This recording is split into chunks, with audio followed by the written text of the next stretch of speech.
Don't you worry, the clip's about to begin, but don't forget to subscribe. Or else, don't make me turn this website around. Chris in Kansas, you are on with Mandisa and Matt. How are you, Chris? All right, first caller. Sweet. Yeah. And, of course, I thought this one was going to be fairly easy, so we'll see how it goes. Yeah, so I think pretty much summed up nicely. The Bible endorses slavery in various ways, and the United States Constitution basically allows, it has an exception clause in the 13th Amendment that allows prisoners to essentially be enslaved, to work for free, and so on and so forth. And I guess one of my thoughts was, if the Bible is immoral for endorsing slavery, wouldn't the Constitution also be immoral in a similar way? No, because if you read the clause carefully in the 13th Amendment, it says neither slavery nor involuntary servitude except as a punishment for a crime. Involuntary servitude as a punishment for a crime is not the same as slavery. It's talking about two different things. It's just defining the limits of what we can and cannot do with people, because someone else could, if we just said, we're going to abolish slavery, then somebody can come in and say, you know what? Basically locking people up in prison is also slavery, especially if you're forcing them to do some labor or whatever else. And then you'd have to do this all over again. So they were smart enough to say that we're not going to allow slavery or indentured servitude except as a punishment for a crime. Now, I will say, though, a good documentary, Matt, I'm not sure if you've ever seen 13. It was on Netflix.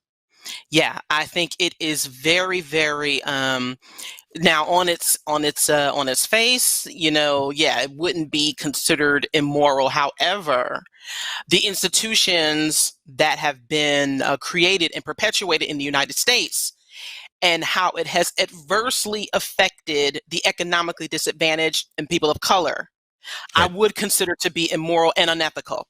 Because yes, there now is a prison industrial complex that has made those privatized prisons very wealthy. Yes. And they have done so utilizing the laws of this land and also that 13th Amendment. And so I would say, and that's yes. Actually, yeah, that's, and I actually have watched that documentary, and I read How to Be an Anti-Racist by Ibram Kendi.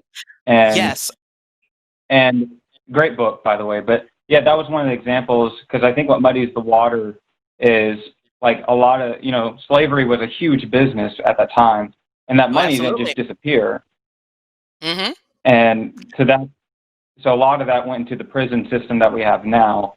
And it seems that's what I think kind of muddies the water. It may not be in the law per se.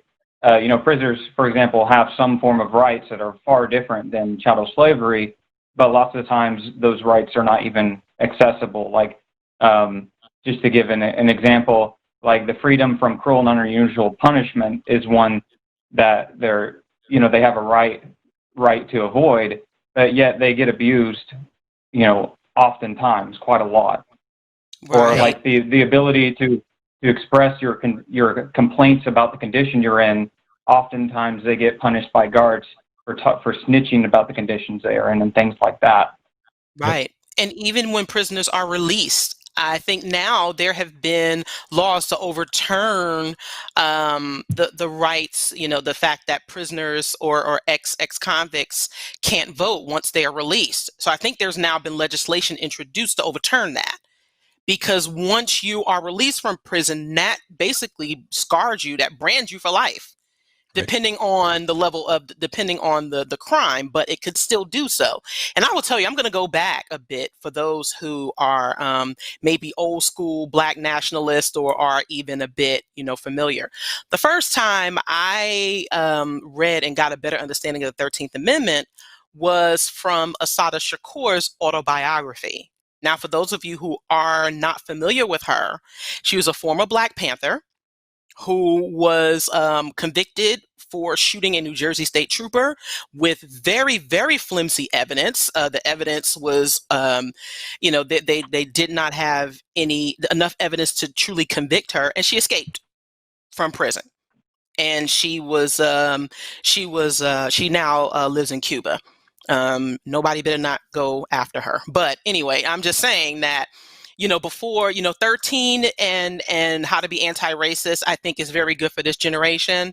However, for some of us who were a bit more well-versed in, Black history and institutionalized aspects, you can go a little further back to see where this has come up before. Yeah. So you're not completely wrong. It's just that, Right. I think I'm not so worried about a potential racist perspective contained within the 13th Amendment as anything more than reflecting the incompleteness of thought regarding slavery at the time. I think we've moved on from there. But the real problems that you're talking about, the way the prisons have been used for profit, and the way that, Black men particularly have borne the brunt of that. Hey, let's just incarcerate them. And, it's like a de facto loophole to have something akin to slavery, even though imprisonment itself is not necessarily slavery. You're kind of working along the same thing. But I don't think I'd place it completely at the feet of the 13th Amendment, because by and large, that clause right there that I was talking about, the legal precedent that has been set based on that, or the view of that from the courts, is one where I don't think I have anything to fear. Well, I don't think even my Black friends have anything to fear from a particular interpretation of the 13th Amendment. There are much bigger issues to fry right now. If it winds up getting used in support of something else worse, then it's time to dig in on it. But thanks for the call, Chris. Yes, thank you, Chris. Yeah, thank you.